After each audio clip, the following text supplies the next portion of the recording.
এই বিস্কিটটা এত পারফেক্ট আর এত সফট হয় যে মুখে দিলে সাথে সাথে মিলিয়ে যায়।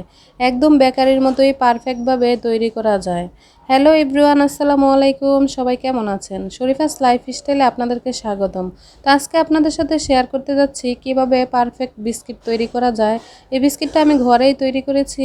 তো চলুন দেখা যাক আজকে আমি বিস্কিটটা কিভাবে তৈরি করেছি সেটাই আপনাদের সাথে শেয়ার করব।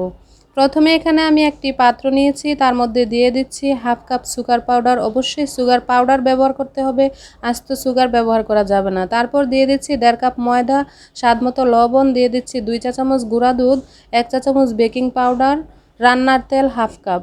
এখানে আমি কোনো পানি অ্যাড করব না, রান্নার তেলের সাহায্যেই এখানে আমি একটা ডো তৈরি করে নিব খুব সফটভাবে। তারপর চেপে চেপে গোল করে শেপ দিয়ে নিব।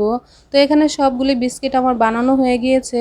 তো অনেকেই বাটার আর ঘি ইউজ করতে পারেন। আমার কাছে যেহেতু বাটার এবং ঘি ছিল না, তাই আমি রান্নার তেলটাই ব্যবহার করেছি। তো চামচের সাহায্যে আমি এখানে বিস্কিটের মধ্যে একটি ডিজাইন তৈরি করে নিয়েছি। এখন চুলায় দিয়ে দিচ্ছি। চুলায় একটি বড় পাত্রে আমি নিয়েছি বালি আগে থেকে গরম করে স্ট্যান্ড দিয়ে রেখেছি। তো স্ট্যান্ডের উপরে সাবধানে প্লেটটা বসিয়ে ঢাকনা দিয়ে 15 মিনিট ঢেকে রাখবো। চুলার আঁচটা মিডিয়াম থেকে লো হিটে করে দিব। এভাবে 15 মিনিট পরে এসে দেখবো যে আমার বিস্কিটটা একদম পারফেক্ট তৈরি হয়ে গিয়েছে। বিস্কিটটা গরম অবস্থায় তুলতে যাবেন না, ঠান্ডা হলে তুলবেন। গরম অবস্থায় তুলতে গেলে বিস্কিট একদম ভেঙে চুরচুরে হয়ে যাবে।